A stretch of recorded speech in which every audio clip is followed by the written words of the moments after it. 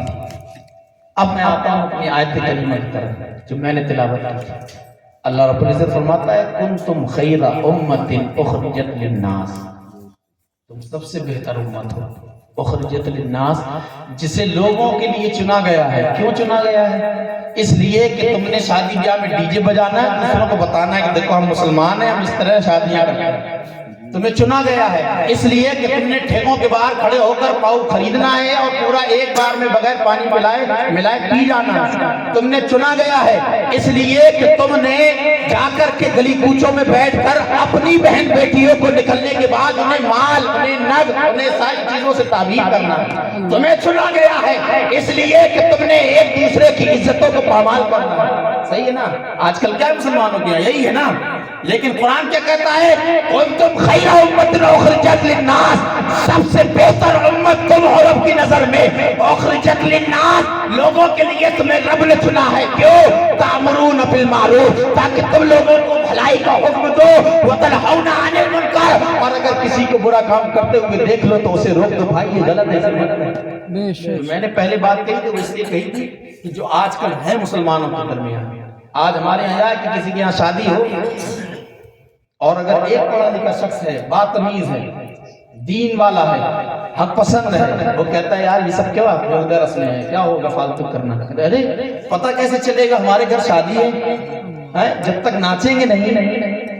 ابھی تک غیرت تھی کہ ہم اپنے گھر کے بچوں کو نچاتے تھے، اب ہماری غیرت یہاں سے اتر کے نیچے کپڑوں سے ہوتے ہوئے بدن کے نیچے جا چکی ہے۔ حال یہ ہے کہ ہم کھڑے ہو کر ہاتھ باندھ کر مسکراتے ہوئے یہاں تک بھی غنیمت تھا، اب وہ بھی ختم ہو گیا ہے۔ 100 کی 10 کی 20 کی گڈی ہاتھ میں لے کے کھڑے ہیں اور لٹا کس پر رہے ہیں؟ اپنی گھر کی بہن بیٹیاں گانوں پر رقص کر رہی ہیں اور ان کے اوپر نوٹوں کو نچھاور کیا جا رہا ہے۔ یہ غیرت مسلمانی نہیں۔ ارے مسلمانوں کی عورتیں تو وہ ہے کہ جنہیں مسجد میں آ کر نماز پڑھنے کی اسلام اجازت نہیں دیتا، جنہیں جنگ کے میدان میں جانے کی اجازت نہیں ہے، بیٹیوں کو کسی گانے پر رقص کرنے کی اسلام اجازت دے گا؟ نہیں دے گا۔ آپ اپنے وقار کو پہچانیے۔ اللہ رب العزت نے مسلمانوں کی بہن بیٹیوں کو جو وقار، جو مقام عطا کر دیا ہے، کائنات کے کسی مذہب میں آپ کو وہ عزت، وہ پروٹوکول نہیں ملے گا۔ بے شک ہر ملک کے پردھان منتری، ہر ملک کے پریسیڈنٹ کا جو پروٹوکول ہوتا ہے وہ اسلام نے، ہر عورت کو اسلام نے عطا کیا ہے۔ آپ بتائیے ہمارے ملک کے پردھان منتری نریندر مودی جی، ہر کوئی مل لے گا ان سے؟ آپ کوئی مل سکتا ہے؟ آپ بتائیے کیا آپ سوچیں ہم مل لیں، ہم نے ووٹ دیا ہے، ملنے کا نہیں، ملنے کے لیے پورا پروسیس ہے، آپ کی جانچ ہے، آپ کو اپوائنٹمنٹ لینا پڑے گا، پھر آپ کو تاریخ دی جائے گی فلاں ٹائم میں آنا، اس کے بعد آپ کی پوری باڈی اسکین ہوگی، ساری چیزوں کے بعد آپ کو بھیجا جائے گا، تو ان کے پاس بھی 50 باڈی گارڈ ہوگا۔ یہ اسلام نے پروٹوکول عورت کو دیا ہے۔ اسلام کہتا ہے کہ تیرے لیے صرف 8 رشتے ایسے ہیں جن سے تو جب چاہے تب سامنے جا سکتی ہے، ایک باپ، ایک بیٹا، ایک بھائی، ایک شوہر، ایک چچا، ایک ماموں، ایک بھتیجا، ایک بھانجا۔ باپ میں سسر بھی داخل ہے، ہمارے یہاں کیا ہے، سسر کے لیے یہاں تک گھونگھٹ ہوگا۔ آپ کبھی اس رشتے کو سمجھایا آپ نے کہ سسر سے جو آپ پردہ کر رہی ہیں یہ سسر سے پردہ ہے؟ باپ سے کبھی کوئی پردہ کرتا ہے؟ جس کے نکاح میں آپ گئی ہیں وہ آپ کا شوہر ہے، اور جس مرد کے نکاح میں عورت جائے اس کا باپ ہمیشہ کے لیے اس کے لیے حرام ہو جاتا ہے۔ آپ نے قرآن نہیں پڑھا، آپ نے کبھی مسئلے نہیں سمجھے۔ میں کہتا ہوں حرمت علیکم، اللہ نے قرآن میں مردوں کے لیے حرام رشتے بیان فرما دیے کہ تمہارے لیے کون کون سی عورتیں حرام ہیں، یعنی کن کن عورتوں سے تمہارا نکاح حرام ہے، یعنی کن کن عورتوں کے سامنے تم جا سکتے ہو۔ حرمت علیکم امہاتکم، تمہارے لیے تمہاری مائیں حرام ہیں، تم ماؤں کے سامنے جاؤ۔ وبناتکم، تمہاری بیٹیاں حرام ہیں، وعماتکم، تمہاری بھویاں حرام ہیں، وخالاتکم، تمہاری خالائیں حرام ہیں، وبنات الاخیر، تمہارے بھائی کی بیٹی بھی حرام ہے، تمہاری بھتیجی تمہارے لیے حرام ہے، اس لیے تم اس کے سامنے بھی جا سکتے ہو، تمہارے سامنے آ سکتی ہے۔ وبنات الاخت، تمہاری بہن کی بیٹی، تمہاری بھانجی تمہارے لیے حرام ہے، اس لیے وہ تمہارے سامنے آ سکتی ہے، پردہ نہیں ہے۔ 8 رشتے قرآن میں آئے میں 4 پارے کی آخری آیت کے بھی ترجمے کے ساتھ پڑھ کے دیکھیے، آپ کو معلوم چلے۔ بے شک بے شک اللہ رب العزت نے اسلام میں اسلام کی شہزادیوں کو یہ پروٹوکول دے دیا کہ اگر تجھ سے ملنا ہے تو یا تو تیرا باپ ہو، یا تیرا شوہر ہو، یا تیرا بیٹا ہو، یا تیرا بھائی ہو، یا تیرا بھتیجا ہو، یا تیرا بھانجا ہو، یا تیرا چچا ہو، یا تیرا ماموں ہو، یا پھر تیرا شوہر ہو جس کے گھر میں تو جس کے بیٹے کے نکاح میں رہ رہی ہے۔ اس کے علاوہ ہر کوئی ہو کہہ دے نہیں مل سکتی، میرے رب نے مجھے روک دیا۔ آپ صاحب اعلان کیجئے میرے رب نے مجھے روکا۔ اپنے حوصلے کی نمائش مت کیجئے، 40 سال کے بعد چہرے پہ جھریاں آ جائیں گی، اپنی پلکوں کی، اپنی آنکھوں کی، اپنی ہونٹوں کی جو سرخیاں آپ زمانے میں بکھیر رہی ہے، ایک دن وہ آئے گا کوئی نوجوان آپ کے چہرے کی طرف رخ نہیں کرے گا، اس لیے کہ نوجوان صرف اور صرف کھلے ہوئے گلاب کو دیکھتا ہے، مرجھائے ہوئے پھولوں کو نظر کسی کی نہیں کرتا۔ اور اگر چاہتی ہے کہ مرد کی حسرت باقی رہے، اپنے آپ کو نقاب میں رکھیے، اس لیے کہ نقاب میں بدصورت بھی اللہ رب العزت اس کو خوبصورتی عطا کرتا ہے۔ دیکھنے والا یہی تصور کرتا ہے کہ پردہ کیے ہیں یقیناً خوبصورت ہوگا۔ پردے میں آپ کو پروٹوکول رکھا ہے۔ آپ بتائیے سنار سونے کو چاندی کو کے باہر ٹانگ کے رکھتا ہے، جوتا چپل کپڑا باہر ٹنگا مل جائے گا آپ کو۔ قیمتی چیز جتنی ہوتی ہے اس کی حفاظت میں رکھی جاتی ہے۔ اسلام میں آپ کو پروٹوکول دیا گیا ہے، آپ اس کا لحاظ کیجئے۔ آپ قرآن پڑھ کے دیکھیے، قرآن کی تلاوت کیجئے، ترجمے کے ساتھ قرآن پڑھیے۔ 114 سورتوں کو بیان نہیں کیا جا سکتا، لیکن آپ پڑھنا شروع کیجئے۔ نہیں سمجھ میں آتا ہے لیکن سے سوال کیجئے، پوچھئے کہ قرآن کیا کہتا ہے۔ مختلف مقام قرآن کا خود وَنُنَزِّلُ مِنَ الْقُرْآنِ مَا هُوَ شِفَاءٌ وَرَحْمَةٌ، یہ قرآن وہ ہے، اللہ کہتا ہے وَنُنَزِّلُ مِنَ الْقُرْآنِ، ہم نے وہ قرآن اتارا ہے شفاء ورحمۃ، جس میں رحمت بھی ہے شفا بھی ہے۔ آپ پڑھیے تو شفا بھی ملے گی اور رحمتیں بھی اللہ کی آپ کو حاصل ہوں گی، لیکن صرف عربی مت پڑھیے، ترجمے سے بھی قرآن پڑھیے تاکہ پتہ چلے کہ قرآن ہماری زندگی کے کس کس پہلو پہ بات کرتا ہے۔ آپ بتائیے کوئی دنیا کی کتاب ہوگی مذہبی جو آپ کو چلنے کا ڈھنگ بتائے؟ قرآن کہتا ہے وَلَا تَمْشِ فِي الْأَرْضِ مَرَحًا، زمین میں اترا کے نہ چلو۔ بے شک ہر چیز پہ بات کریں۔ وقت ہو گیا، میں اپنی بات ختم کرتا ہوں۔ تو آپ حضرات کو میری گزارش ہے کہ آپ قرآن سے رشتہ جوڑ لیجئے، اس لیے کہ ہمارے پاس وہ کتاب ہے کہ دوسرے مذاہب کے لوگ اس قرآن پر رشک کرتے ہیں۔ لوگ پڑھ رہے ہیں قرآن کو تاکہ کبھی مل جائے، اور پڑھنے جب بیٹھتے ہیں تو حال یہ ہوتا ہے کہ پڑھتے پڑھتے خود کلمہ پڑھ کے مسلمان ہوتے ہیں۔ بے شک سبحان اللہ، یہ قرآن کی فضیلت ہے، یہ قرآن کی عظمت ہے۔ اللہ رب العزت کی بارگاہ میں دعا ہے کہ مولا ہمیں اور آپ کو قرآن پڑھ کر سمجھ کر اس پر عمل پیرا ہونے کی